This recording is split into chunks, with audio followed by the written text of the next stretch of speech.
E ora bem, de uma forma ou de outra já todos ouvimos falar do tema da sustentabilidade e rapidamente se torna evidente que são muitas as dimensões da sustentabilidade, o que significa enfrentar em simultâneo diversos desafios. E é precisamente para debater, assim é que é, estes desafios que temos uma espécie de mesa redonda, recheada de especialistas que certamente partilharão connosco estimulantes ideias. Para moderar esta conversa, convido o professor José Mendes, diretor executivo da Fundação Mestre Casais, a subir ao palco e ele fará as honras e apresentará os nossos ilustres convidados. Até já!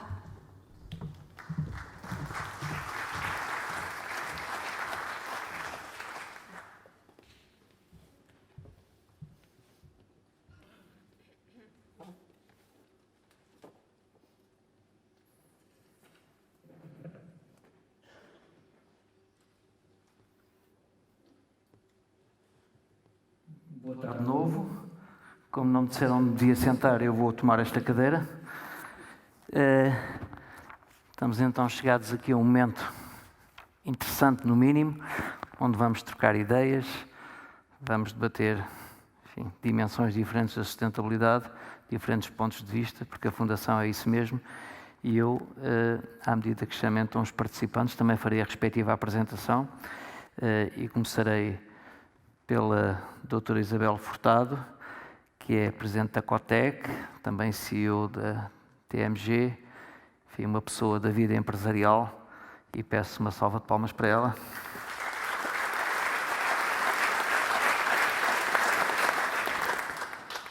Também a Sofia Tenreiro, que é chefe de operações na Galp, uma empresa de energia, que no passado esteve muito ligada à digitalização, na Cisco, e, portanto, combina aqui digital e energia, que são dois dos temas quentes do momento. Uma salva de palmas também para a Sofia Tenreiro. Francisco Assis é presidente do Conselho Económico e Social, dispensa apresentações, uma das pessoas que mais e melhor se debruça sobre o tema social da sustentabilidade social. Uma salva de palmas, obrigado, meu caro Francisco.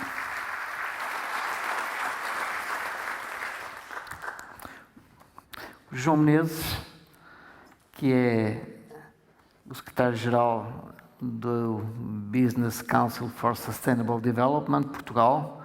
Deve haver uma versão portuguesa disso, mas enfim, agora não me ocorre. Conselho Empresarial para o Desenvolvimento Sustentável. Uma salva de palmas ao João Menezes,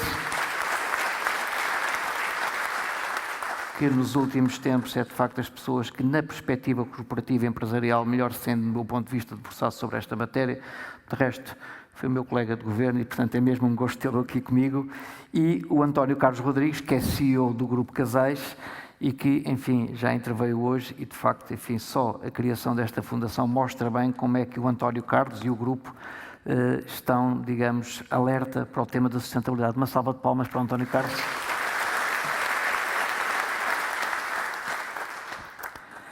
Bom, vamos lá então dar aqui um pontapé de saída.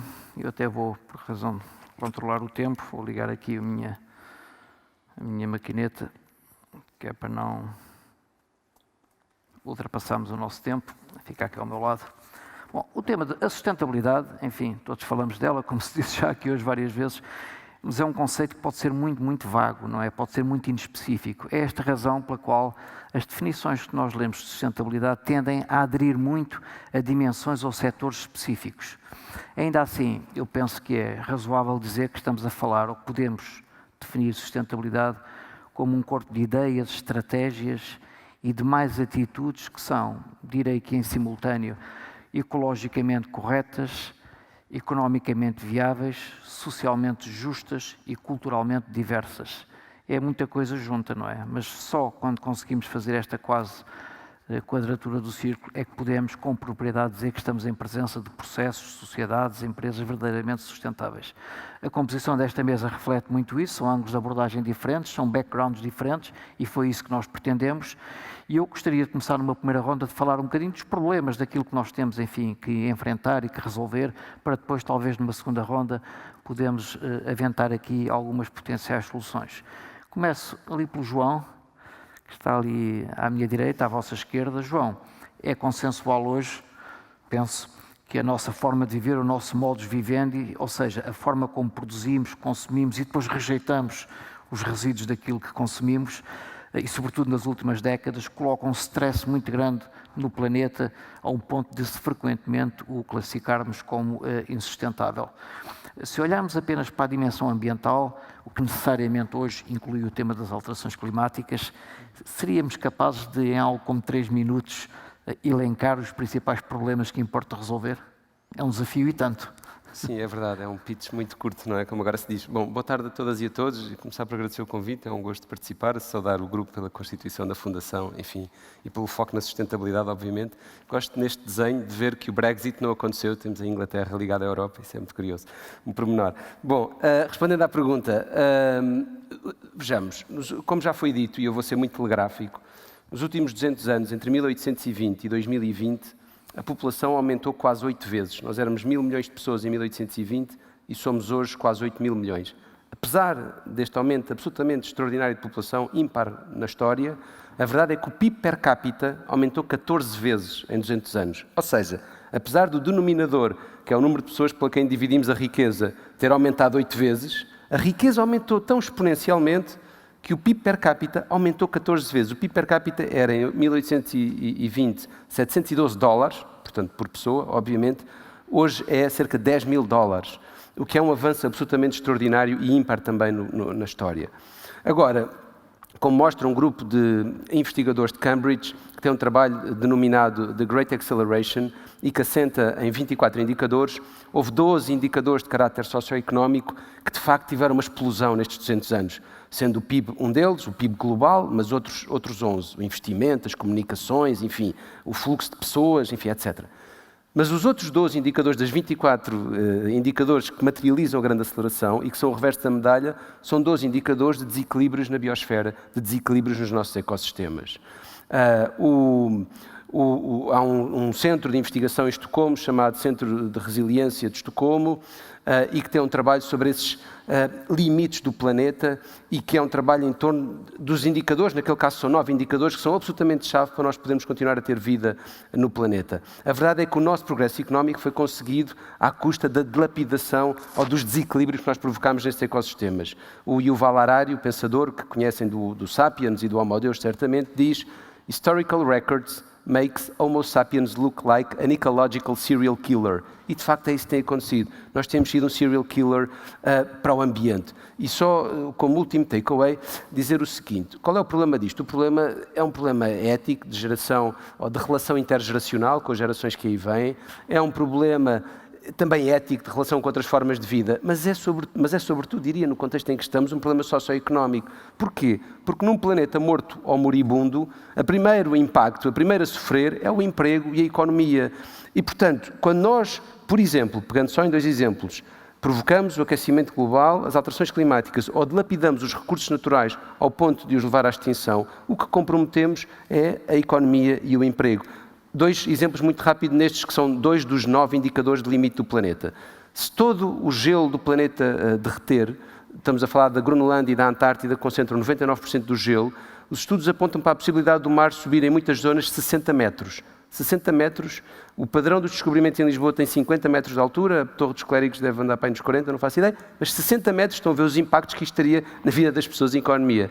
Mas, do ponto de vista dos recursos naturais, de combinarmos com a dilapidação de recursos, aquilo de que nós nos esquecemos é que tudo é natureza e os recursos da natureza, minérios, minerais, combustíveis fósseis, até a biomassa, são finitos. Quando acabarem, acabam para sempre. Por exemplo, um iPhone, que alguns terão convosco, é composto por 14 recursos naturais: zinco, alumínio, prata, ouro, enfim, entre outros. Nos plásticos são combustíveis fósseis. Esses recursos naturais são absolutamente finitos. O México, que é o principal produtor de prata do mundo para circuitos integrados, já disse que só tem prata até 2050 e depois acabou e ainda nós não encontramos nenhum material de substituição e não parece que venha de Marte também. Portanto, a questão-chave da sustentabilidade do ponto de vista do planeta, e nós não ultrapassarmos estes limites da sustentabilidade, é que o que estamos a comprometer, para além de todos os outros aspectos éticos que eu referi, é desde logo a economia e o emprego. É absolutamente absurdo, e termino, nós temos um modelo económico demasiado extrativo e linear, demasiado linear, num planeta com 8 mil milhões de pessoas, a caminho dos 10 mil milhões de pessoas, e em que todas as semanas, deixe só este número, todas as semanas, segundo as Nações Unidas, 3 milhões de pessoas entram na classe média. Portanto, a pressão sobre as emissões de gases com efeito de estufa, a pressão sobre o consumo de recursos vai ser cada vez maior. Ou nós mudamos de vida, ou é um absurdo matemático, uma impossibilidade matemática de mantermos este modelo económico que temos. Obrigado, João. Um bom pontapé de saída. De facto, ficamos um bocado alarmados com tudo isto, mas felizmente espero que concluamos mais daqui a pouco que há soluções, há respostas, não é? José, eu vou só dizer uma coisa muito rápida, que é um parênteses, pé de página. Claro. Eu tenho um alfa para apanhar. Como isto atrasou um bocadinho, se eu tiver que sair, muito bem, peço imensa desculpa aos presentes. Sem problema, não é já, mas pronto. Francisco, a organização da sociedade é hoje muito moldada pela economia. Parece que nós temos comunidades económicas, não é? Além da europeia, enfim, como se designava no passado. A economia, por sua vez, é cada vez mais dinâmica e global. E evidencia uma capacidade de mutação impressionante, às vezes. Quer dizer, se verificarmos o que aconteceu agora com a pandemia, esta necessidade de fazer uma transição para o digital tão rapidamente, esta metamorfose, que, enfim, cheia de problemas com certeza, mas que de facto foi acontecendo apesar de tudo, mostra que de facto há aqui uma capacidade de reação impressionante na perspectiva económica. Há quem pense que estas disfunções geram bolsas de insustentabilidade social e humana. É o emprego dos jovens, são os direitos das minorias, é a igualdade de género no trabalho também, é a infoexclusão, é o trabalho dos migrantes, enfim, não faltam temas de preocupação.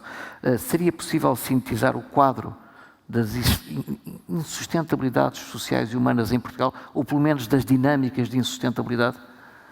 Bom, muito obrigado. Queria começar também por agradecer o convite e saudar a família Casais por ter promovido a criação desta fundação e saudar a fundação e o presidente da fundação e desejar naturalmente os maiores sucessos no futuro.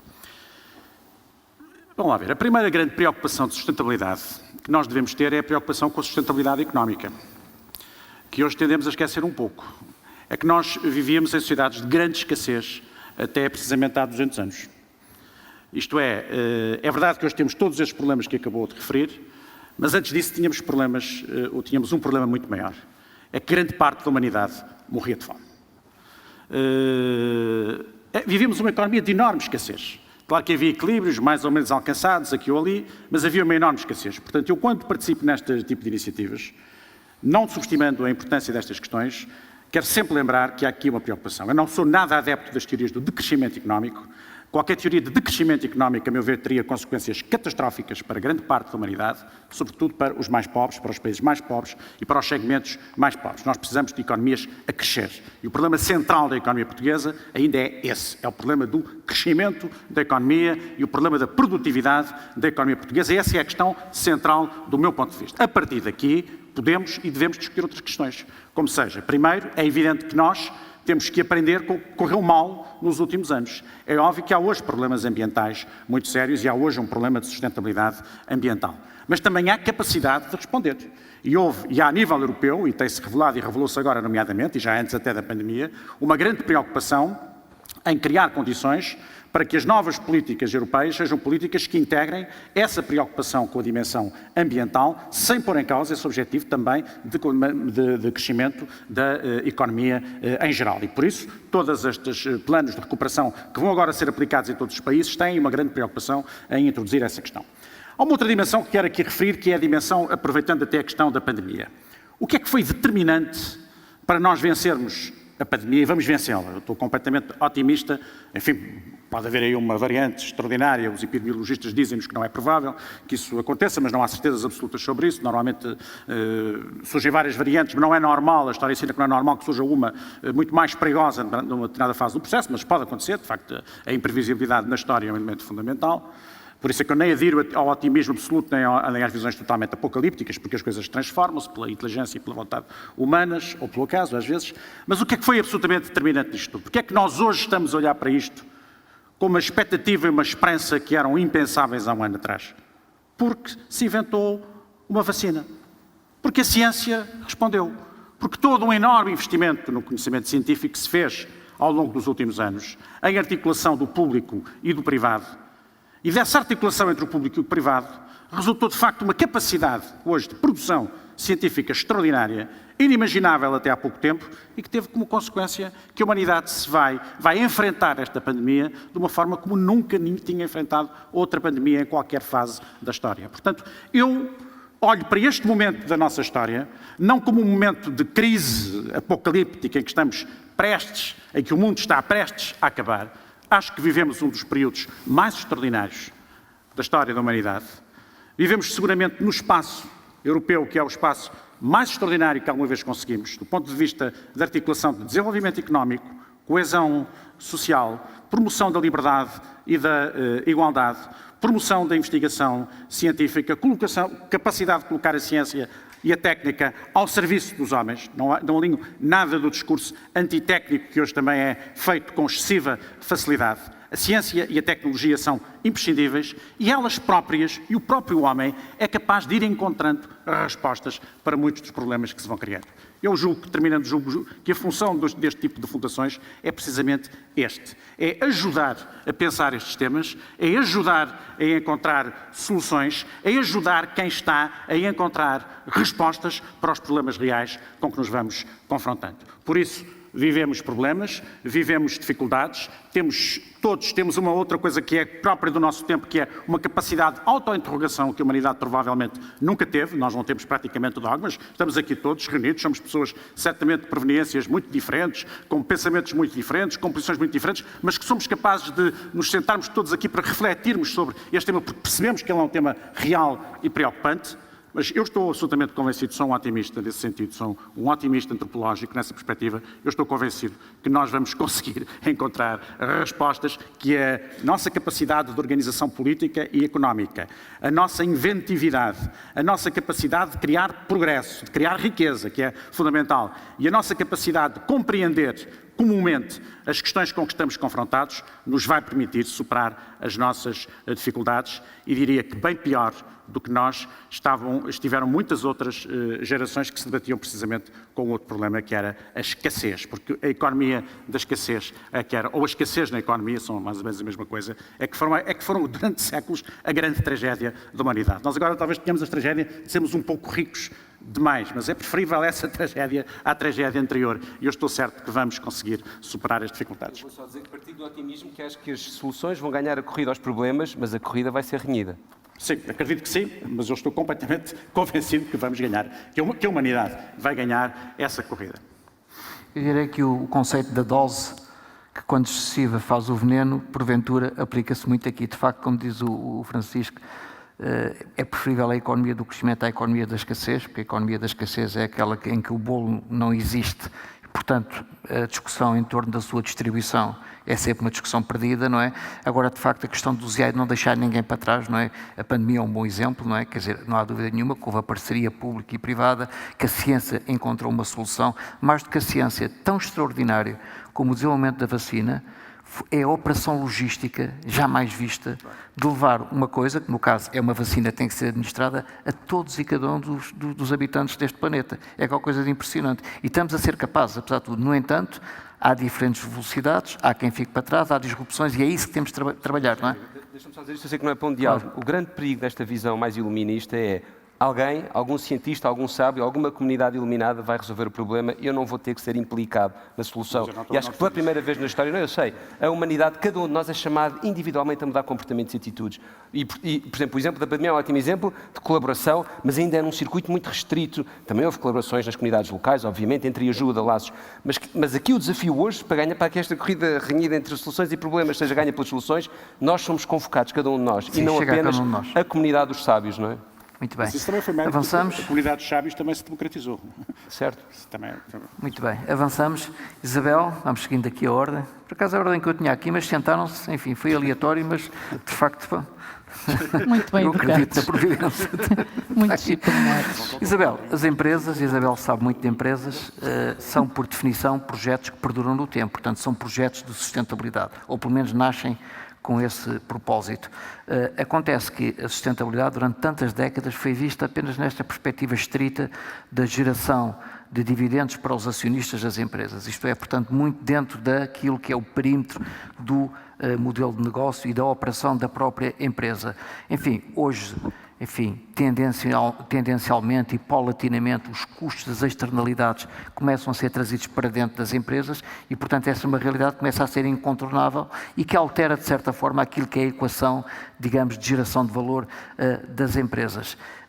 A Isabel, pela sua experiência como empresária, sente que esta tensão de incorporar a sustentabilidade ambiental e social na gestão e na estratégia das empresas veio para ficar e que condiciona muito a governança das empresas? Antes de mais, muito boa tarde. Gostaria de agradecer o convite, cumprimentar a família Casais e dizer-vos que é uma honra estar aqui hoje e partilhar algum ponto de vista do que aqui se trata. Em primeiro lugar, que o professor José Mendes fez uma data de assuntos numa mesma pergunta. Temos que falar de sustentabilidade e, como já foi dito anteriormente, a sustentabilidade assenta em 3 pilares, portanto, não só o pilar económico, mas também o ambiental e o social. Assim é definido nas Nações Unidas, assim terá que ser. O aspecto económico, se perdura, e a sustentabilidade para perdurar, é fundamental. Se não houver progresso económico, não há riqueza. E se não houver riqueza, não há riqueza para distribuir. E tal como disse o Sr. Assis, é importante o avanço económico e o avanço da qualidade de vida das pessoas para que depois, equitativamente, também haja uma distribuição de riqueza. Porque a teoria de que as empresas têm negócios para si próprio, acho que também já está bastante desadequada. Não é assim, e todos nós que vivemos as empresas sabemos que não é assim. Depois, sob o ponto de vista ambiental, é impossível hoje em dia não se tratar o ambiente com o respeito que lhe é devido e que lhe é merecido. Porque nós queremos ter amanhã, o amanhã começa hoje. E, portanto, não podemos sequer falar de qualquer empresa que não tenha um estímulo e um propósito sustentável. E este propósito sustentável é muito importante, porque este propósito ambiental tem que ser olhado de uma forma global. E eu volto a este ponto um bocadinho mais tarde. E depois, finalmente, e como diriam os ingleses, last but never the least, as pessoas. Nós não fazemos nada sem as pessoas. As pessoas são a chave transversal a qualquer sociedade. Seja a sociedade empresarial, seja cultural, seja qual for. E, portanto, as pessoas têm que estar no centro das atividades, no centro do foco de qualquer empresa. É impossível ter uma boa empresa com bom equipamento, com topo de gama, com tudo. Se não houver pessoas, não fazemos nada. Pessoas qualificadas, pessoas que gostem de trabalhar, pessoas valorizadas. A Casais e a TMG, a empresa que eu represento, somos empresas familiares. E por isso nós temos no nosso ADN 2 coisas que já foram aqui faladas, que é perpetuar o negócio, porque é o nosso legado e a minha responsabilidade como terceira geração e como a do António Carlos, é de entregar à geração seguinte a empresa que nos foi confiada, de preferência em melhores condições do que a recebemos. Pelo menos assim entendemos. E que nós temos rosto. Uma empresa familiar não é... e sem querer ofender ninguém, não é uma multinacional que ninguém conhece quem são as pessoas. Toda a gente nos conhece. E, portanto, o respeito pelas pessoas que trabalham connosco e pela comunidade local faz parte da nossa gênese e não pode ser dissociada. Voltando um bocadinho atrás, onde é que nós vamos ter aqui um problema, e é um problema que eu já tenho vindo a debater nos últimos anos, é que a nível ambiental, a Europa está a enverdar por um caminho de grande restrição ao que é feito na Europa, mas depois uma permissividade total e quase ofensiva de entrada de bens que não respeitam nem as condições sociais, nem as condições ambientais que é posta em Europa. E, por conseguinte, além de estarmos a perder competitividade, estamos a perder locais de produção. Eu muitas vezes questiono isto, porque nós todos somos cúmplices nesta degradação do ambiente. E eu falo de uma área que conheço bem, que é a área têxtil. Quando eu vou a um local e vejo uma t-shirt a ser vendida por 4 ou 5 euros, eu nem devia olhar para aquela t-shirt, porque aquela t-shirt não foi feita com regras sociais, regras ambientais, trabalho infantil, é impossível. E nós todos, a Europa inteira, é permissiva a isto. Isto é um ponto muito importante, porque isto devia acabar. Não pode haver uma globalização com regras locais, porque estamos todos a enganar-nos a nós próprios. E a parte ambiental da sustentabilidade é a parte que talvez merecesse, ou que deveria ser tratada com mais clareza, transparência e honestidade, e muitas vezes é mais demagoga e mediática. E eu sou grande apologista de que deveríamos ter uma noção exata do que é proteger o ambiente. Isso devia ser ensinado desde muito cedo, não só aos nossos filhos e aos nossos netos, para quem os tiver, que é o meu caso, mas a toda a gente. As pessoas têm que ter a noção do que é isto do ambiente, porque não é só uma palavra bonita de que se fale. Depois, quando me pergunta sobre a sustentabilidade para além da empresa, claro que é importante. É fruto de uma transparência que é desejável.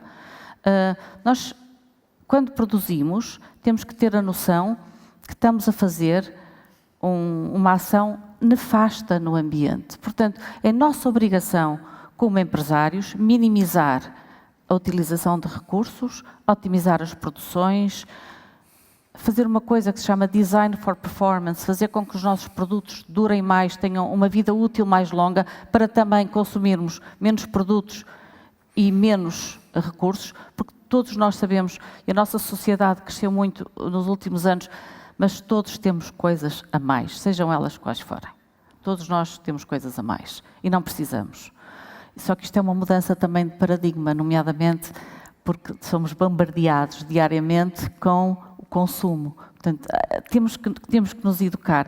Mas depois, e foi hoje falado quando vimos o filme e quando o António Carlos falou, muito importante, que é, quando isto tudo acaba, como é que é feito o desmantelamento? Como é que nós damos fim de vida aos produtos? Como é que nós desfazemos o que está feito de uma forma ambientalmente consciente? E muitas vezes, por exemplo, vejam só o paradigma, nós fazemos eólicas e nos Estados Unidos há uma cidade inteira que parece um cemitério de eólicas porque foram feitas, produziram o seu efeito, estão obsoletas e ninguém as tira do sítio. Portanto, nós não nos podemos enganar a nós próprios com estes paradigmas que existem. Tensão, falou também, isto não é uma tensão, isto é um propósito. A sustentabilidade tem que ser um propósito.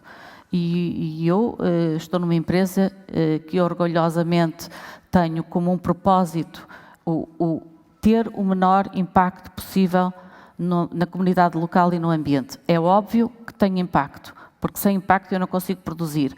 Mas eu continuo a considerar que a Europa é o melhor lugar para se produzir, porque é o único, ou não digo o único, mas o melhor sítio do mundo para se produzir realmente com sustentabilidade económica, porque temos uma transparência também em termos de economia, ambiental, porque as nossas regras são de facto protetoras do ambiente, e social, porque toda a gente que vive para a Europa, nós damos por adquirido bens e serviços, seja de saúde, seja de educação, que a maioria, ou uma grande parte dos países não tem. Portanto, se nós temos tudo na Europa, também somos capazes de ter na Europa o que os outros não conseguem ter, que é uma indústria responsável. E eu sou uma grande defensora da indústria que seja feita nos sítios onde é bem feita. E a Europa é um desses sítios. E, portanto, não me vou alargar mais, mas temos que ter muita consciência de que a sustentabilidade tem que ser transparente, tem que ser clara e, acima de tudo, tem que ser honesta.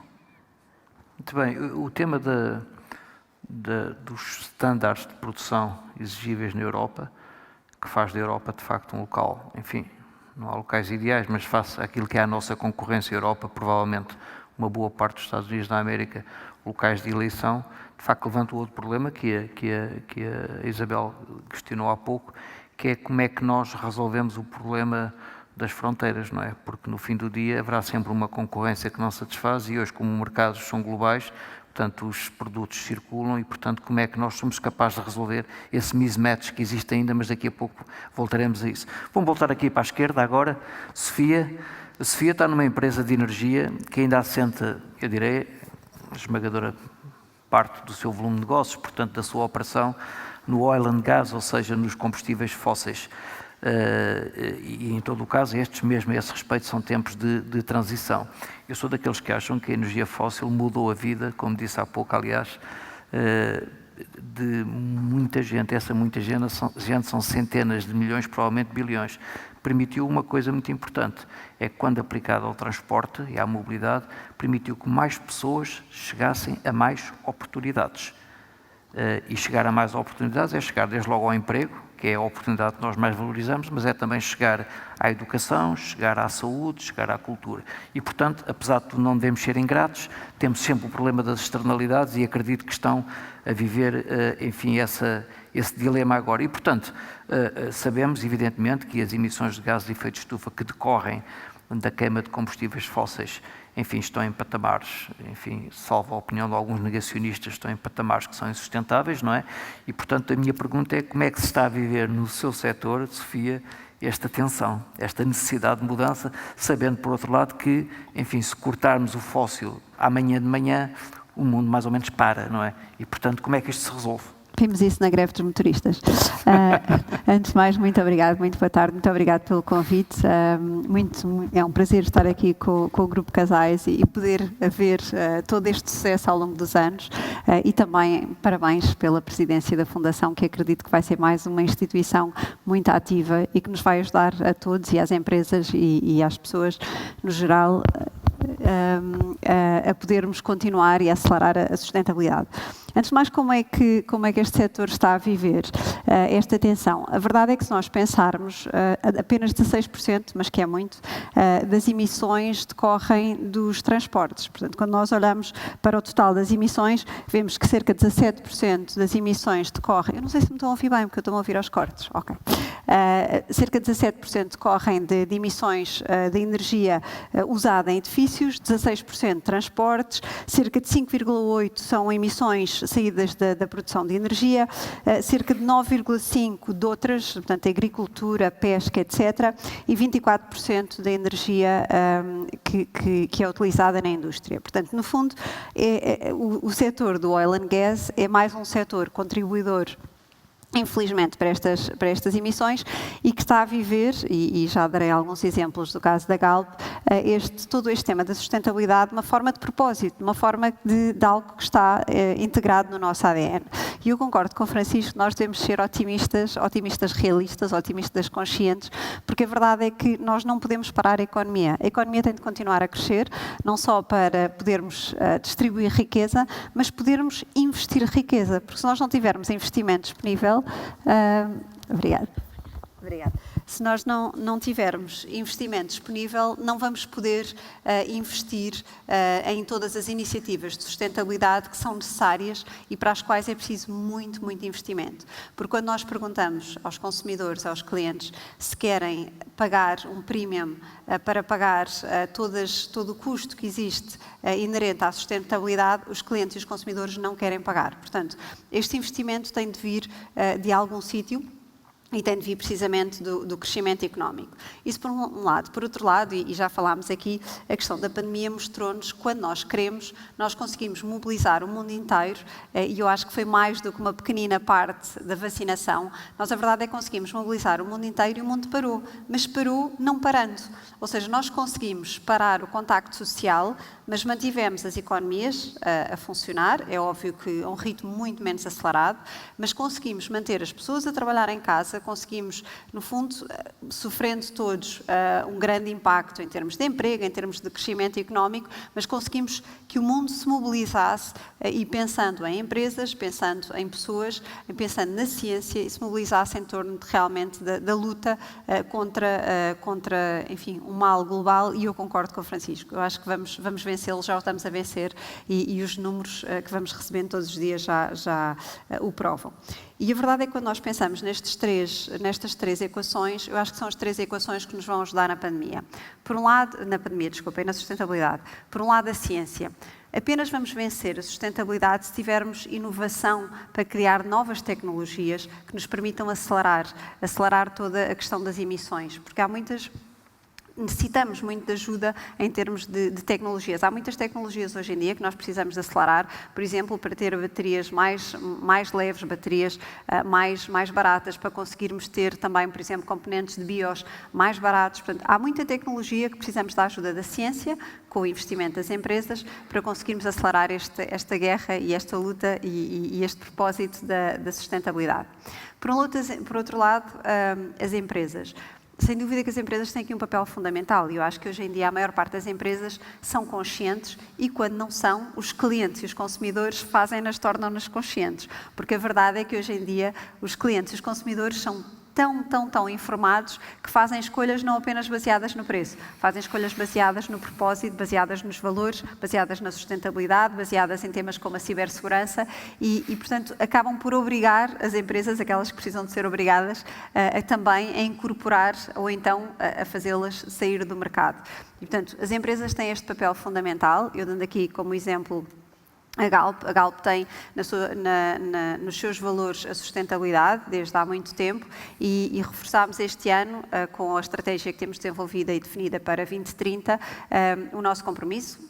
Claro, com a neutralidade carbónica em 2050, mas com uma progressiva descarbonização. Portanto, e queremos em 2030, e estamos a trabalhar para isso, e já estamos no caminho, 2030 queremos reduzir em 40% as emissões absolutas das nossas operações, em 40% o índice também de emissões carbónicas provenientes da produção e em 20% o índice também de emissão carbónica proveniente das vendas. Portanto, no fundo, é uma grande ambição, mas é uma ambição que temos de vencer e que está muito clara no nosso trabalho do dia-a-dia, nos investimentos que fazemos, que cerca de 50% em 2025 vão já ser dedicados e já estamos nesse caminho à descarbonização e, portanto, é muito claro que uma empresa como a Galp tem de fazer isto e quaisquer outras empresas têm de fazer. Mas depois, e eu concordo com o que também já foi dito, as pessoas são quem vai fazer a diferença.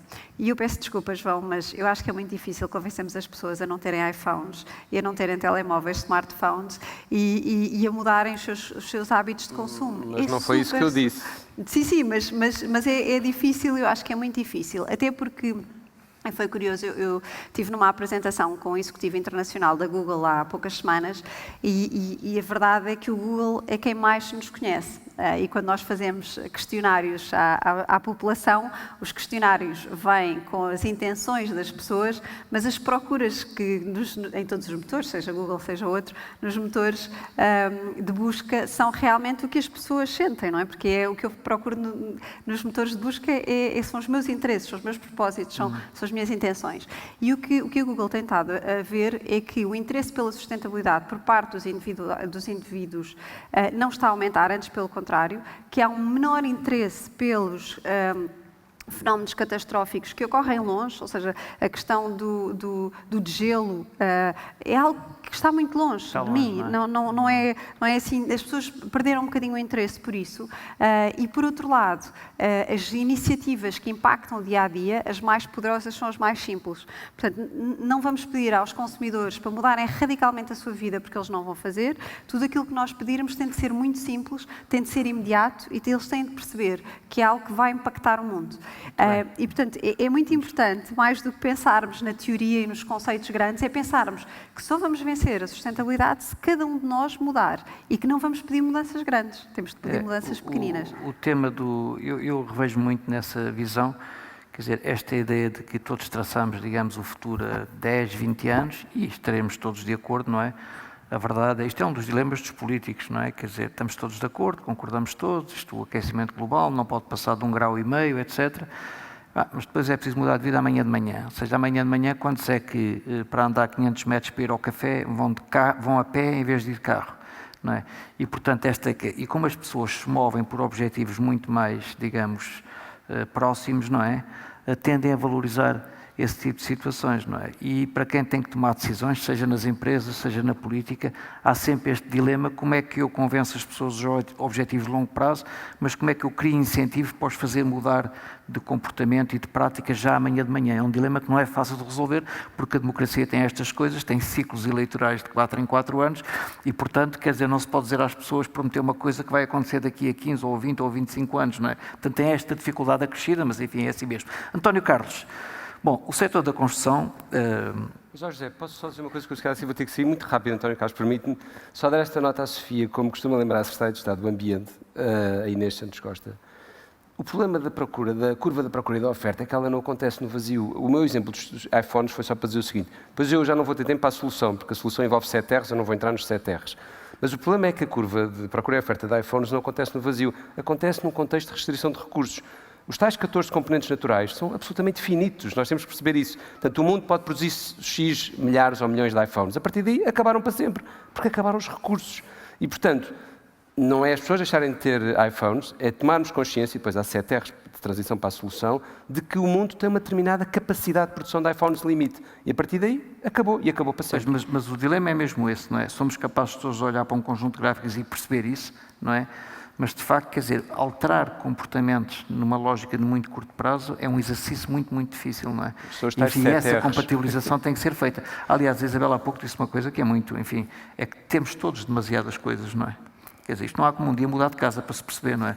Tipo, começa a mexer nas caixas, pá, como é que é possível ter tanta coisa redundante? Bom, vamos ao António Carlos.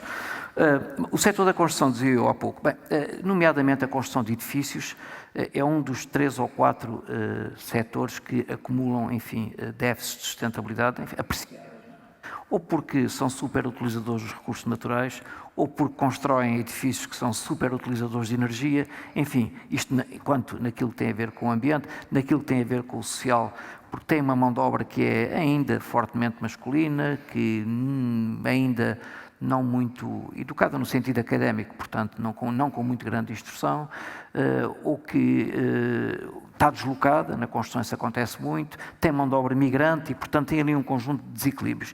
Quer dizer, o setor da construção, na tua perspectiva, António Carlos, enfim, temos cá hoje até representantes da associação, temos aí o Reis Campos, também o Bastonário da Ordem dos Engenheiros e, portanto, com certeza que estarão interessados nesta resposta. Quer dizer, o setor tem consciência destas tensões e de que vai ter que mudar sob pena de ter crescentemente mais dificuldade de operar? Olá, boa tarde a todos.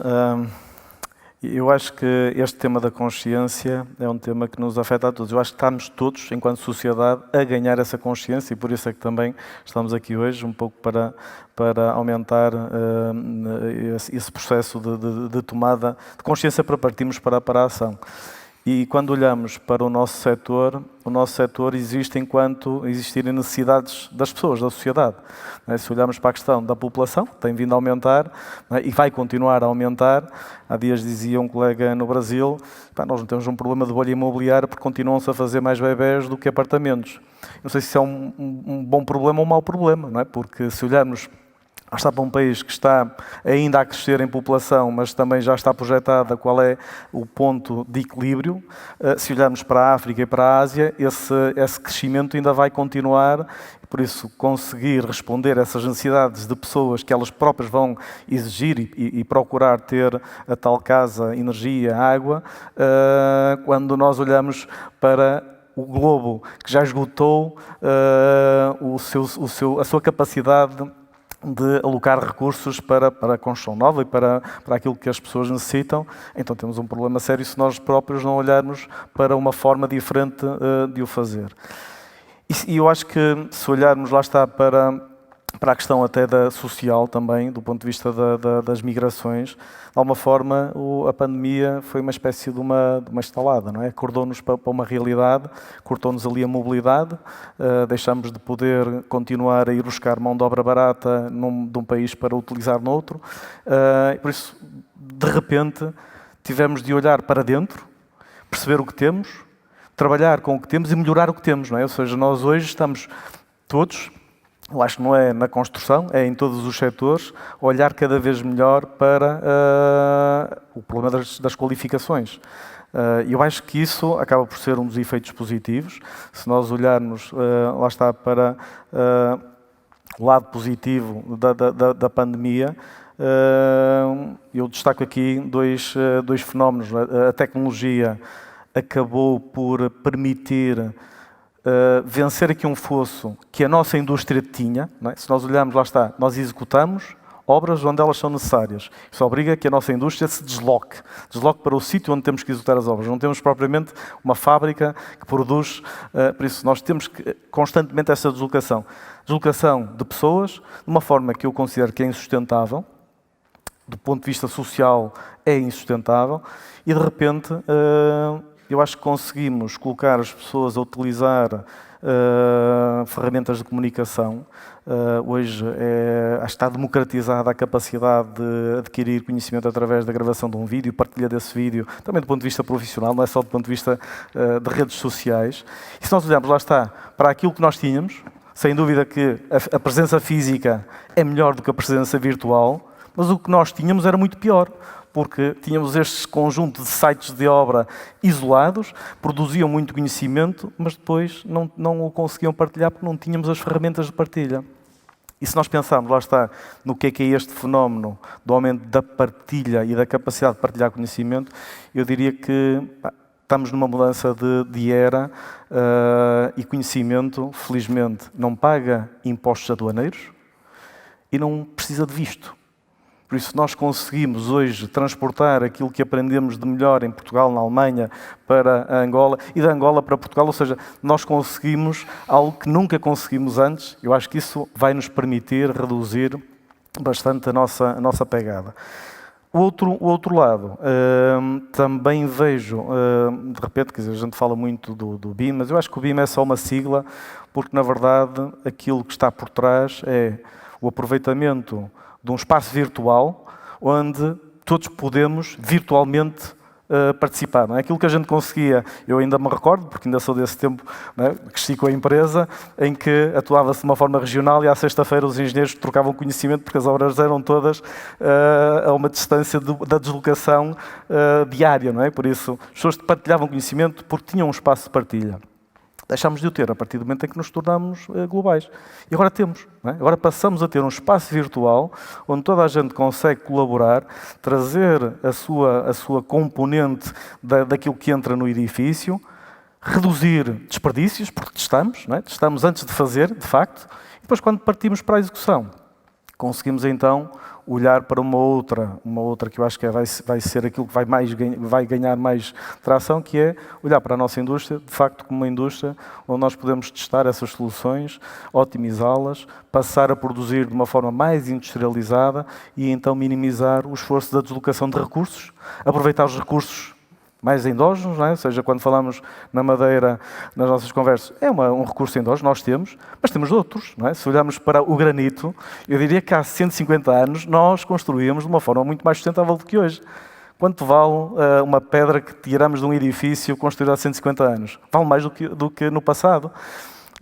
Por isso, a nossa construção, os nossos recursos, não é? O granito, quem diz isso diz outro tipo de inertes, de facto é uma vantagem competitiva para o nosso e um contributo positivo para a nossa indústria. Por isso, eu acho que temos desafios muito grandes pela frente, acho que é muito importante a partilha desses desafios para aumentar a nossa mobilização para a ação como um todo, não é? Ou seja, isto é um esforço conjunto. Bem, muito obrigado, António Carlos. Seguramente, é um dos setores seguramente com desafios mais diversos. Bom, temos tempo para uma segunda ronda, agora mais orientado para as soluções, mas como o tempo é para termos respostas de 1 minuto e meio apenas para esta ronda, eu vou facilitar, o vosso trabalho e vou fazer perguntas mais certeiras e, portanto, assim... João, mesmo respostas curtas, por favor. O objetivo da neutralidade carbónica, portanto, do saldo carbónico zero, está definido para Portugal, como está definido para a Europa. Enfim, estamos todos a apontar para 2050, num caso ou no outro, antes um bocadinho. Isso vai ser possível? Bom, Não é fácil a pergunta. Exato, envolve os tais 7 R's, já agora, sem querer forçar essa resposta dos 7 R's, envolve uma coordenação global, de que hoje já se falou, e há poucos organismos que possam assegurar essa coordenação global e que seja justa também e eficaz. Mas os 7 R's basicamente são, nós vamos ter que ser capazes de reduzir produção, reduzir consumo, isso não é de crescimento, é encontrar formas de, sem reduzir PIB, reduzir produção, pegada e reduzir consumo. Por exemplo, a transição de sermos donos dos produtos para sermos usufrutuários dos produtos, que na mobilidade se usa muito, do que se chama Product as a Service. Em vez de eu ter um carro que está 95% do tempo parado, eu usufruir do serviço de mobilidade e pagar um fee, e isso já acontece com a roupa e já acontece com muitos outros bens, como sabem.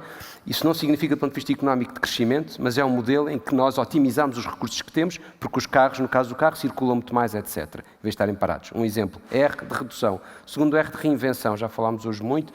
Eu acho que a inovação, a capacidade de inovação tecnológica e científica não é a única solução, a solução per si, mas vamos ter que ser capazes de reinventar materiais, tecnologias, enfim, designs, modelos de negócio, reinventar. Terceiro R, o de revelar. Nós vamos ter que ser capazes de dar ao consumidor a informação acerca, o que se chama full disclosure da cadeia de valor, informação acerca da pegada hídrica, carbónica, social, etc., de todos os produtos que vendemos e que, a par do preço, por exemplo, quando há pouco referia à t-shirt, uma t-shirt de algodão, em média, consome 2.700 litros de água, que é o consumo médio de uma pessoa, ao longo de 3 anos. Usa, que é diferente. E percorre 14 mil quilómetros, porque a cadeia de valor é global. O algodão é produzido nos Estados Unidos, a t-shirt no Bangladesh, o fabrico e depois é vendida aqui na Europa.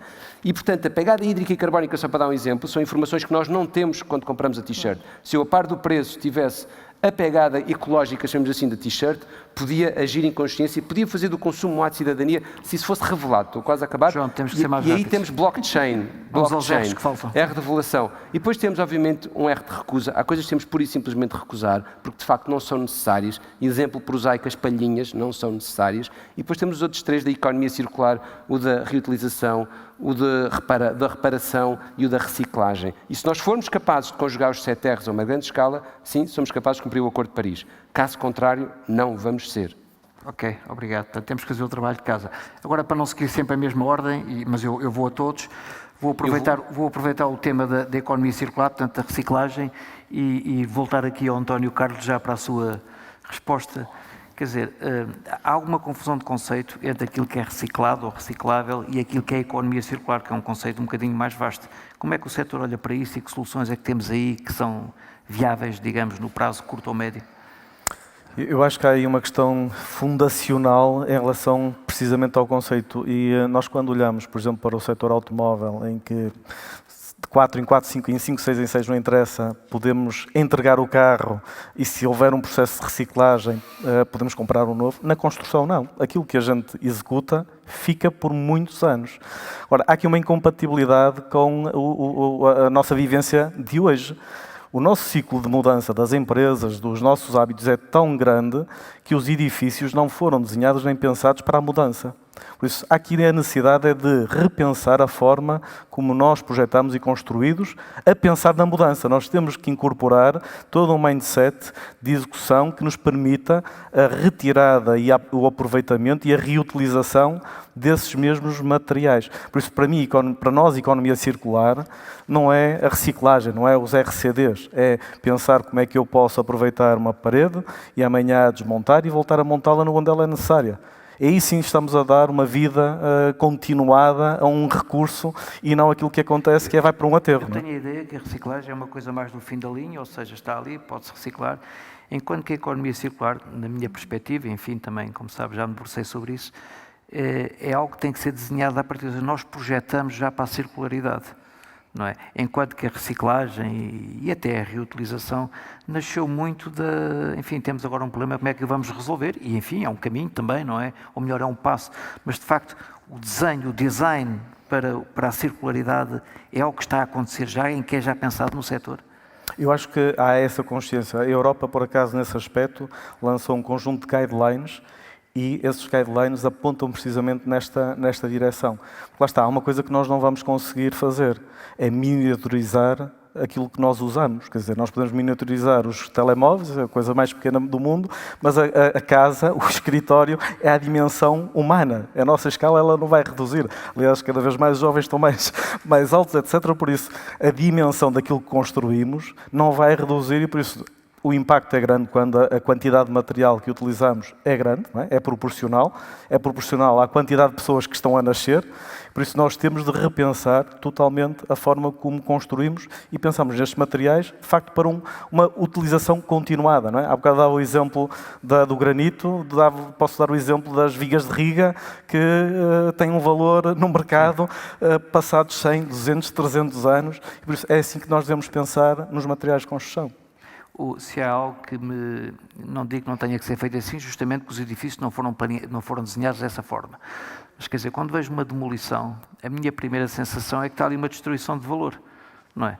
Se calhar tem que se fazer, porque de facto aquilo não foi feito de tal forma que aquilo possa ser utilizado mais a lá longo, que possa ser readaptado, ou que possa até haver um dismantling, uma desmontagem. Mas de facto é uma destruição de valor, tal como é uma destruição de valor ou de energia cada vez que eu travo num carro. Aquilo é energia, não é? Claro. Que eu estou a usar para ir mais devagar, não para ir mais depressa, não é? E portanto, de facto, esse tema é um tema do qual vamos com certeza ouvir muito falar. Sofia, fóssil, portanto, óleo e gás, não é? Portanto, elétrico, hidrogénio, que para muitos faz a ponte, não é? Como é que é o futuro? Não digo só o futuro da Galp, com certeza que é hoje uma empresa de energia e, portanto, já está nesses setores todos, enfim, com mais prevalência mas que está num processo de transição. Mas, quer dizer, qual é que é o futuro? O futuro é mesmo a eletrificação e o hidrogénio pode ter um papel nisso? Ou há algo à nossa espera ainda no fóssil, ou no combustível fóssil, para pôr... Eu peço desculpa, na tecnologia aprendi uma lição que é o futuro é híbrido. Porque já o futuro é híbrido, não é? Porque se nós pensarmos, agora transpondo para o mundo da tecnologia, há muitos anos atrás dizia-se que o mundo ia ser data centers, depois a seguir o mundo ia ser de cloud, e a verdade é que o mundo é híbrido, porque nós somos todos diferentes, as empresas são todas diferentes e a tipologia de necessidades de uso são muito diferentes. Portanto, nós precisamos de soluções diferentes para todos esses vários casos, use cases, como se costuma dizer. Eu acredito que o mundo da energia também vai ser híbrido, porque se nós pensarmos, por um lado, por exemplo, Portugal já está muito à frente, já está bastante à frente na mobilidade elétrica. As vendas de carros a nível global rondam os 4,2% de carros elétricos versus o total de carros, 4,2%. Em Portugal já estamos em 5,5%, portanto, parece pequenino, mas 1% em 4,2 é muito. Por exemplo, em Portugal também nós colocámos, a Galp colocou no ano passado o primeiro ultra rápido, o primeiro carregador ultra rápido, que permite em 10, 20 minutos carregar 200 km. É óbvio que pensamos, 200 km é pouco, não nos permite chegar a Braga, não nos permite chegar ao Porto, mas já é um passo muito grande versus o que existia. Portanto, e o mundo vai ser híbrido, porque a eletrificação permite-nos suprir as nossas necessidades de locação, hoje em dia dentro da cidade, esperemos que muito brevemente para todos entre cidades, para outros países, mas, por exemplo, ainda não é claro ter aviões elétricos, ainda não é, apesar de já haver alguns pilotos, ainda não é claro ter os navios de transporte elétricos, porque o peso das baterias, enfim, não é compatível com isso. Portanto, acho que o mundo vai ser híbrido. Nós, Portugal está a acelerar na mobilidade elétrica e, por exemplo, temos aqui os nossos vizinhos ao lado, estão super atrasados, Espanha está ultra atrasada na mobilidade elétrica quando comparado connosco, e as empresas do setor estão também a acelerar. Por outro lado, também Portugal está no top 20 nos rankings de sustentabilidade, portanto estamos a dar cartas. Agora, temos de perceber um bocadinho que vamos ter de investir em todas estas novas energias, porque bola de cristal é difícil e depois estas energias demoram muito tempo a conseguir avançar. Não só, por exemplo, pegando na eletrificação, não só pela infraestrutura, e para terem noção, por exemplo, a Galp somos líderes na mobilidade elétrica em termos dos carregadores e não conseguimos colocar com a velocidade com que gostaríamos, porque a infraestrutura não está preparada, muitas vezes precisamos da ajuda também de licenciamentos camarários, porque as próprias câmaras não estão preparadas, portanto, há uma questão de infraestrutura que é preciso ajudar e acelerar. Mas, por outro lado, temos o lado, e como dizia o João, procurei a oferta, por outro lado, nem todas as famílias têm dinheiro para poderem vender o seu carro e comprar um carro elétrico, não é? Porque, infelizmente, gostaríamos que a economia acelerasse e que tivéssemos todos essa disponibilidade, mas não temos. E mesmo nos cenários mais acelerados, em 2030, considera-se que cerca de 85% dos veículos, isto depende do estudo, ainda serão veículos a combustão fóssil. Portanto, eu acho que o futuro vai ser híbrido, precisamos de investir muito hoje para conseguir, por exemplo, o hidrogênio, precisamos de investir hoje para conseguir tirar proveitos daqui a 5 anos, daqui a 10 anos. Mas se não investirmos hoje e arriscarmos, não vamos conseguir preparar um futuro mais sustentável. Ficamos com esta ideia, que eu acho que é uma palavra-chave importante, é que o futuro é híbrido, o que significa colocar todos os ovos do investimento da transição apenas numa tecnologia, provavelmente é uma estratégia perdedora, não é? Isabel, e depois fechamos com o Francisco. Eu ia apontar ali para o João, mas ele... O João foi-se embora, desistiu. Isabel, há pouco eu disse que ia voltar e não me esqueci, referiu o tema de nós termos um quadro, enfim, de estándares de exigência, por exemplo, quanto à intensidade carbónica na produção de alguns produtos dentro do espaço europeu, mas depois temos produtos que vêm de fora. Uma das soluções que tem sido muito, enfim, discutida nos últimos tempos são as taxas de carbono transfronteiriças. Isto é, taxar do ponto de vista da intensidade carbónica os produtos quando entram no espaço económico europeu. E, no fundo, o limite de taxar significaria, pelo menos, ou eliminar alguns produtos, portanto, impedi-los de entrar, ou então igualar ao nível das taxas de carbono aquilo que é, enfim, um produto produzido dentro da Europa com um produto produzido fora da Europa com estándares menos exigentes. Isso, na perspectiva de quem trabalha, eu sei que a Isabel, enfim, está à frente de várias, mas seguramente de uma empresa que importa muita matéria-prima e exporta quase tudo o que faz, não é? E, portanto, isso é praticável, nós temos capazes de ter um padrão de taxação carbónica para as matérias-primas e depois para os produtos à entrada às fronteiras da Europa? Ser possível é possível. Ser desejável para a Europa só se for global, porque senão continuamos a aumentar os desequilíbrios. Mas mais do que uma taxa carbónica, e o João falou bem nisso, é na pegada ecológica, porque a taxa carbónica transfronteiriça é um dos elementos, mas apenas o elemento que confere o transporte em si. Nada faz com as emissões gasosas do local de produção, partindo do princípio que vem de fora da Europa, nada faz contra a parte social do que vem fora da Europa, portanto, é diminuto. E, por outro lado, penaliza, mais uma vez, o transporte dentro da Europa. E eu importo matéria-prima e exporto produto, portanto, eu, nesse aspecto, sou realmente nefasta para o ambiente, porque passeio produtos de um lado para o outro. Por isso, temos que arranjar alternativas, nomeadamente a ferrovia, para transporte de mercadorias dentro da Europa, porque não faz sentido eu estar a trazer materiais, e eu, essencialmente é dentro da Europa, porque, lá está, por questões ambientais, eu não posso importar muita matéria-prima, porque depois, como a indústria onde eu estou é muito exigente em termos de habilidade de reciclar o material, eu ao importar matérias que venham, por exemplo, se eu importar um poliéster fora da Europa, depois eu cá não consigo reciclá-lo, porque tem produtos proibidos na Europa e, portanto, não posso voltá-lo a fazer entrar na cadeia. A circularidade aí fica comprometida. Mas, por outro lado, é importante que eu não passeie produtos da Alemanha para cá, os transforme cá e volto a entregá-los na Macedónia. Não faz sentido que isso seja feito por transporte terrestre. Portanto, além, e mais importante que haver taxas transfronteiriças, é preciso arranjar sistemas para que a mercadoria possa chegar aos locais de uma forma mais eficiente. E se nós estamos numa época de mobilidades partilhadas, não faz sentido eu mandar caminhões.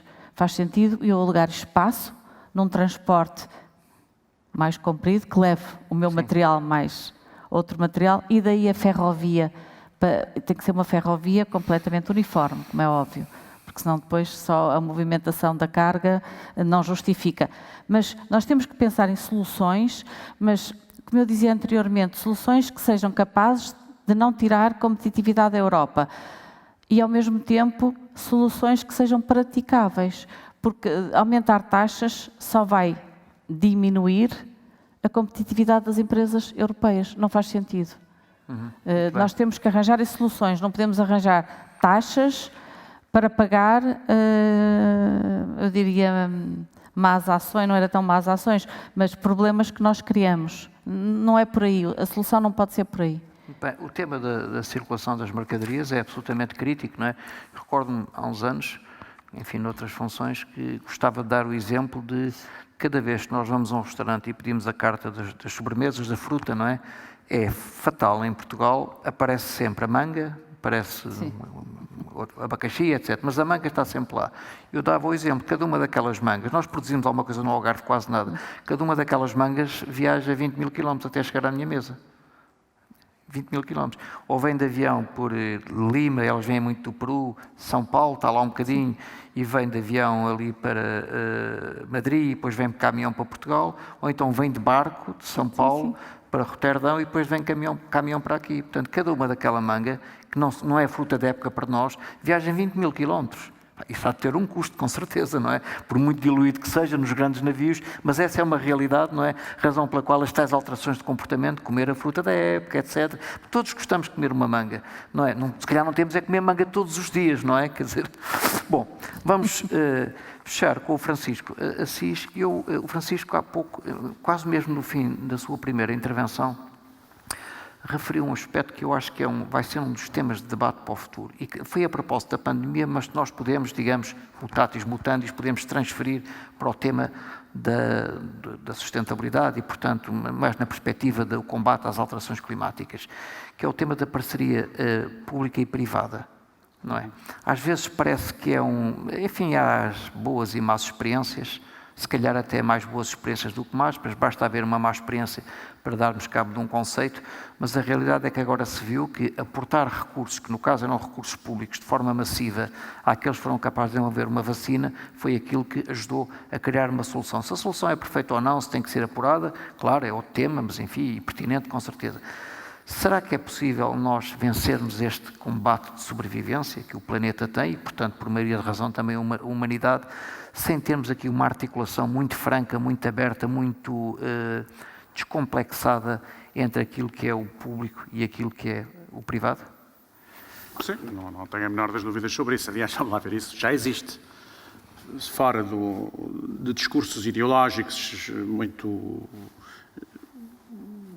excessivos, digamos, sejam à esquerda ou à direita, um ultraliberalismo que acha que o Estado não é preciso para nada, um certo, nem diria neomarxismo, um certo esquerdismo, que entende que se pode viver sem o mundo privado. Fora disso, eu julgo que há um vastíssimo consenso entre todos nós sobre a necessidade de haver uma boa articulação entre o público e o privado. Infelizmente, em Portugal, nos últimos anos, como a vida política, a meu ver, se polarizou excessivamente e também adquiriu uma carga ideológica, no mau sentido, excessiva, nós tendemos a assistir a debates em que tendemos a pensar que realmente de um lado está o bem e do outro lado está o mal, e depois cada um se situa consoante o seu posicionamento. Mas a realidade é que os últimos anos, em todo o mundo democrático e mais evoluído, em todos os anos, nos últimos anos, o que se verificou foi uma grande articulação entre a componente pública e a componente privada. Primeiro, o mercado não existe se não tiver instituições públicas fortes.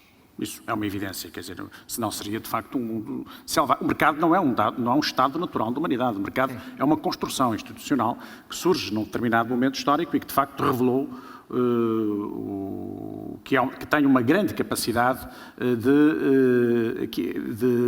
favorecer a criatividade humana e de colocar a criatividade humana ao serviço da globalidade da humanidade. Mas também sabemos hoje que o mercado só por si, deixado às suas leis, enfim, leis que o conceito de leis também é relativo, porque ele é uma construção, o mercado só por si gera disfuncionalidades e gera injustiças, não é? Portanto, é preciso que haja um Estado ativo e um Estado forte no plano social, do meu ponto de vista. Mas sobre isso, eu quando me venho com a história de que houve nos últimos anos, na Europa sobretudo, um recuo profundo do Estado, isso é completamente falso. Basta ver que a França tem, neste momento, a despesa pública em França representa mais de metade do PIB francês. Portanto, como é que se pode falar de recuo do Estado num país que é um país central no espaço europeu, onde a despesa pública representa mais de 50% do produto? Não é possível falar. O Giscard d'Estaing dizia, na década de 70, quando era Presidente da França, dizia uma coisa que era assim, no dia em que a França, na altura devia representar, a despesa pública devia representar 31%, 32%. E ele dizia, no dia em que na França, a despesa pública representar mais de 40% do PIB, ou 40%, estaremos perante uma sociedade estatizada e estaremos perante uma sociedade parecida com as sociedades de leste da Europa. Dizia o Giscard d'Estaing. Giscard d'Estaing, que mais tarde, já mais velho, não discordava dos 50%, que até não acharia porventura um bocadinho excessivo, mas não discordava. Portanto, isto significa que houve, de facto, um certo consenso que se foi construindo na Europa, sobretudo na Europa, nos Estados Unidos não é tanto assim, mas na Europa é diferente o modelo. Mas na Europa, um consenso sobre a necessidade de haver uma intervenção articulada entre a dimensão privada e a dimensão do Estado. Mas, nós já testamos vários modelos. O modelo de economias planificadas foi testado, não se pode dizer que não foi testado. O modelo das economias onde o mercado desaparece foi testado, falhou completamente. Falha do ponto de vista político, falha sob o ponto de vista económico, falha sob todos os pontos de vista. O modelo de economias absolutamente liberais dificilmente é testado. Até o meu ver, o sítio onde ele foi testado com maior ênfase foi no Chile, num quadro ditatorial, porque só foi possível aplicar completamente aquilo quando o general Pinochet tomou o poder no Chile, instaurou uma ditadura política ferocíssima, reprimiu totalmente as oposições, chamou os economistas de Chicago, os Chicago Boys, que tinham uma grande audiência universitária em Chicago, mas não tinham aplicação em termos de governação em nenhuma parte do mundo, porque ninguém, em absoluto, há grandes economistas em Chicago, como é evidente, e dessa escola, mas não tinha aplicação, mas porque havia um sistema autocrático, eles conseguiram aplicar ali aquele modelo hiperliberal. E agora está-se a ver as consequências, nomeadamente na questão dos fundos de pensões. As crises mais recentes que estão a ocorrer no Chile, uma revolta social enorme na sociedade chilena, é precisamente porque eles privatizaram completamente o sistema de pensões e, neste momento, há pessoas que estavam com a expectativa que chegaram à idade de receber as pensões e têm pensões miseráveis. E, portanto, percebeu-se que aquele modelo é um modelo que falhou e a sociedade chilena revoltou-se contra isso. Mas, fora esses limites, essas situações limite, não é? Eu julgo que o que se aconteceu nos últimos 40, 50, 60 anos em todo o mundo ocidental, estou a falar do mundo ocidental, foi uma articulação virtuosa entre a componente pública e a componente privada e que as pessoas, no essencial, estão satisfeitas com isso. Aliás, eu há bocado estava a ouvir aqui as várias intervenções e estava a pensar, eu estou a ouvir aqui pessoas que são empresárias, que são dirigentes, têm altíssimas responsabilidades no mundo empresarial e que fazem um discurso fortemente social. Que me impressionou, diga-se, os discursos me impressionaram bastante, porque ao mesmo tempo que assumem, evidentemente são empresas, têm que ter lucro. O pior que nos podia acontecer, evidentemente, era termos empresas que deixassem ter por objetivo ter lucro, não é? Então, podíamos fechar todas as portas e então viveríamos num extraordinário mundo selvagem. Poderíamos ser felizes, mas não teríamos certamente iPhones nem nada disso, mas, enfim, eu não gostaria de viver, confesso, de regressar a esse mundo. Mas estas empresas são absolutamente essenciais e têm que ter esse objetivo e têm que ser competitivas. E, portanto, têm que ter inovação, têm que ter uma boa massa crítica, têm que arriscar, têm que ser recompensadas pelos riscos que correm, as boas empresas têm que ser valorizadas e as más empresas têm que desaparecer. E isso é a essência do mercado, como nós sabemos. Portanto, isso é uma evidência. Mas depois há um Estado e também temos que valorizar a presença desse Estado. Eu só queria fazer uma referência, permito só para terminar, aquilo que foi dito aqui, porque é um tema fulcral para que vai se discutir na Europa nos próximos anos, e já se discute que é este.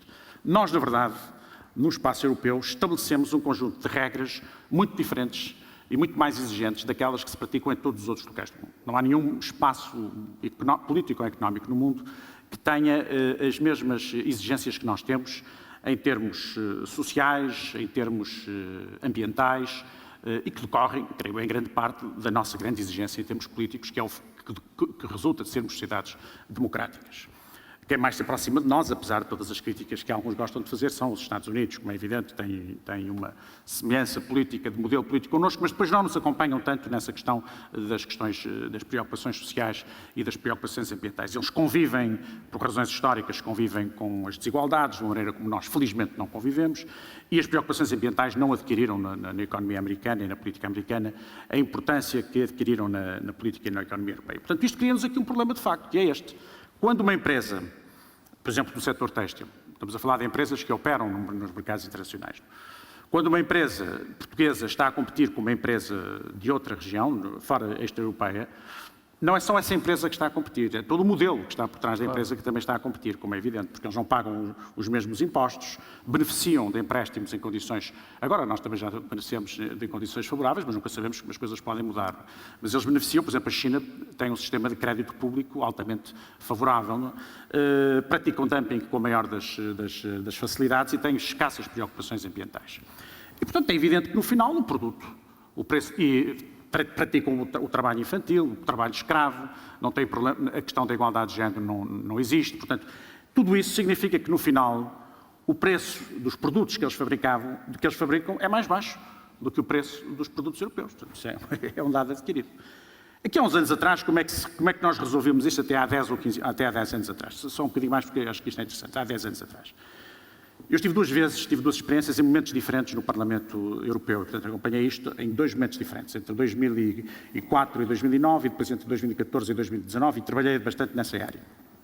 Entre 2004 e 2009, a teoria dominante era de que nós vamos nos safar disto, porque nós vamos produzir coisas mais sofisticadas, cada vez mais sofisticadas, e eles vão produzir coisas pouco sofisticadas, e, portanto, verdadeiramente não vai haver concorrência entre nós. E era assim que se resolvia o problema. Eu lembro de uma vez, uma grande discussão que tivemos, em que esteve lá no Parlamento, em Bruxelas, o ministro adjunto do Comércio chinês, e que foi bombardeado com perguntas de deputados industriais do têxtil. Eu lembro que, na altura, até o presidente de uma associação de têxtil europeu era um irmão do Sarkozy, que era presidente da República da França, e o irmão dele era o François Sarkozy, que era presidente da grande indústria de têxteis, e bombardearam o ministro. E ele deixou-os falar com grande paciência chinesa, e no final disse, muito bem, nós podemos chegar aqui a um acordo, porque era as t-shirts já na altura, porque eles diziam muito bem, nós então faremos como exemplo limite. Ele dizia, muito bem, vocês deixem de comprar os nossos produtos nesse domínio, mas há uma coisa que vocês querem saber, nós deixaremos de comprar Airbus à Europa. E sabem que para pagar um Airbus, nós temos que vender milhões de camisolas. Não é? Um Airbus significa milhões de camisolas. Ora, um Airbus é fulcral para a indústria aeronáutica, e não é só para a indústria aeronáutica europeia, para toda a indústria europeia. E na altura a questão era esta, e portanto os deputados franceses, italianos, espanhóis, alemães calaram-se logo todos, como é evidente, é óbvio, não vamos deixar de vender aviões, era o que faltava, não é? Venham lá, até porque vamos lá ver, eles também já não produziam t-shirts que produzíamos nós, portanto eles não estavam muito preocupados com isso. Eles até, só para terminar, e então, mas agora o problema é que eles já concorrem connosco no que há nos aviões. Essa aqui é a questão, é que eles já concorrem connosco nos aviões. Isso, de facto, vai-nos colocar um grande problema, e eu acho que esse vai ser o tema central da geoeconomia dos próximos anos, é a relação do espaço europeu com o resto do mundo, tendo em consideração que, obviamente, nós temos que salvaguardar os nossos próprios interesses. Peço desculpa por me alongar mais um bocadinho, mas... Não, mas foi um belo encerramento.